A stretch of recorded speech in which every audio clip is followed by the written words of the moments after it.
కార్మికులకు జరిగే అన్యాయాలు విభిన్న రూపాల్లో ఉన్నప్పటికీ కూడా అన్యాయం మాత్రం ఒకే రకంగా ఉంటుంది. అంటే మేనేజ్మెంట్ ఒక సుదీర్ఘకాలం పాటు ఒక కార్మికులతో పని చేయించుకుంటూ ఉంటారు. వాళ్ళకి ఏదైనా ఆపద వచ్చినప్పుడు కొన్ని కంపెనీలు మాత్రమే వెనకాల నిలబడి మేము ఉన్నామనే భరోసా ఇస్తుంది.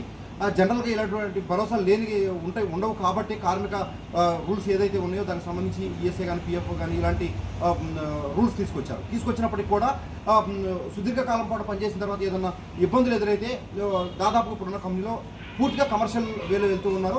అటువంటి సంఘటన ఒకటి కుత్బుల్లాపూర్ నియోజకవర్గంలో ఉన్నటువంటి గాంధీనగర్లో పీకేఎల్ కంపెనీకి సంబంధించి ఒకటి జరిగింది. అయితే దానికి సంబంధించి కార్మికులకు జరిగినటువంటి అన్యాయాన్ని రాష్ట్ర శ్రమశక్తి అవార్డు గ్రహీత రాష్ట్ర కార్మిక నాయకులు రవి సింగ్ వద్దకు రావడంతో ఆయన స్పందించి దానికి సంబంధించినటువంటి మేనేజ్మెంట్తో మాట్లాడడం జరిగింది.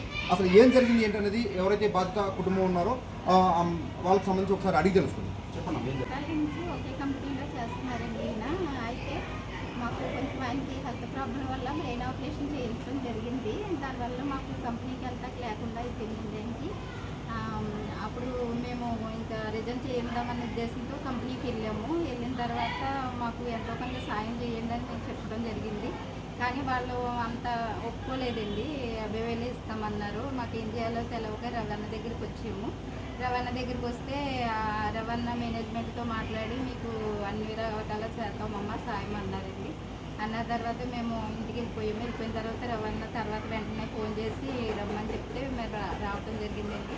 మేనేజ్మెంట్తో మాట్లాడి మాకు 1,50,000 ఇప్పించారండి. అందుకు రవాణాకి మేము జీతాంతం రుణపడి ఉంటామండి.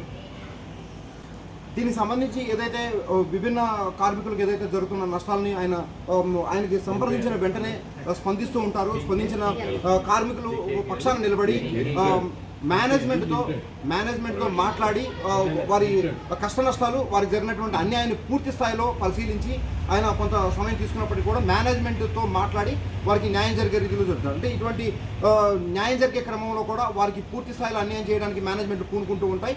దాన్ని గ్రహించి మాట్లాడుకోవడం కూడా ఒక రకమైనటువంటి మనం చెప్పు. ప్రస్తుతం మనతో రవి సింగ్ ఉన్నారు. రవి సింగ్ నడిచి అది ఏం జరిగిందని తెలుసుకున్నాం.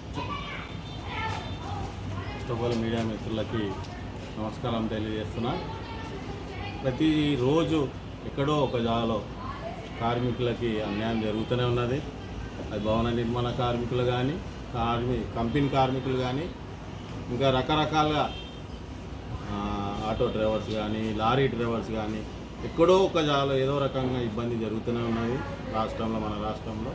కానీ నా దృష్టికి వచ్చినవన్నీ అది న్యాయం ప్రకారం ఉంటే ఖచ్చితంగా దాన్ని పోరాడి అలాగే న్యాయం చేసే పూర్తి ప్రయత్నం చేసి న్యాయం చేసుకుంటే ఇప్పటివరకు ఎంతోమందికి సహాయం చేసుకుంటూ వస్తున్నాను.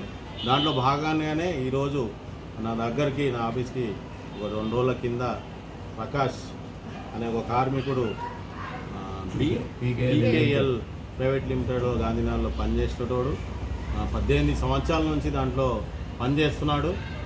కొద్దిగా ఆయనకు అనారోగ్యం పాడైపోయి ఆయన సిక్ అయ్యి పనిచేయని స్థితిలో ఉన్నప్పుడు తనకి రావాల్సిన ఏదైతే మేము గ్రాడ్యుయేటీ ఉన్నదో అది తప్ప మేము వేరేది ఏం హెల్ప్ చేయలేమని చెప్పి మేనేజ్మెంట్ ఏదైతే కుటుంబం ఆశ్రయించమని మేనేజ్మెంట్ ముందు రాకపోవడంతో వాళ్ళు నన్ను నా దగ్గరికి వచ్చారు.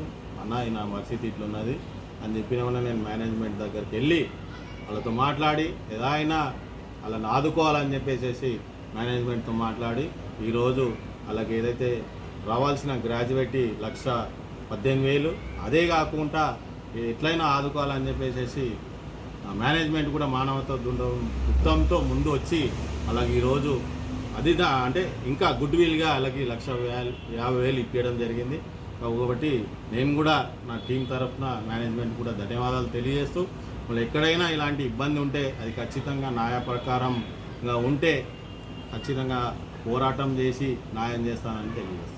మిమ్మల్ని సంప్రదించాలంటే ఏ నెంబర్లో మిమ్మల్ని సంప్రదించాలి? నాకు ఇంతకుముందు కూడా మీ ఛానల్కి చెప్పడం జరిగింది.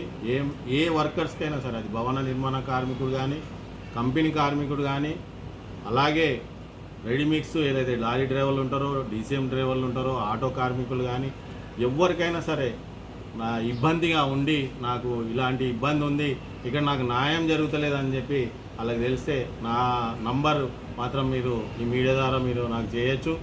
నా నంబర్ వచ్చేసేసి 9059292168.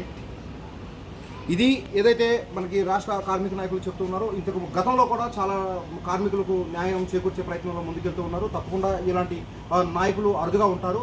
ఎవరైనా కార్మికులు కనుక ఎక్కడైనా ఏ ప్రాంతంలో అయినా సరే అన్యాయం జరిగితే హుటాహుటిన వారు చెప్పినటువంటి నెంబర్ కనుక కాల్ చేసినట్లయితే వారు స్పందిస్తారని కూడా తెలియజేస్తున్నారు.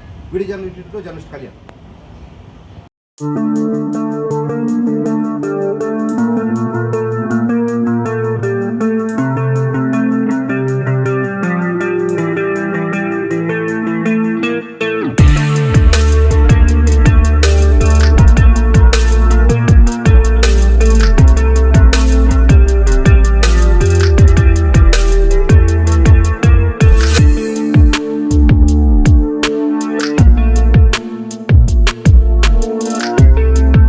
జర్నలిస్ట్ కళ్యాణ్ సారథ్యంలో i99 న్యూస్ నిజమైన దృశ్యాలు, నిజాయితీ గల వార్తలు అంటూ మీ ముందుకొస్తున్నాం. సబ్స్క్రైబ్ చేసుకుని ఆశీర్వదించండి.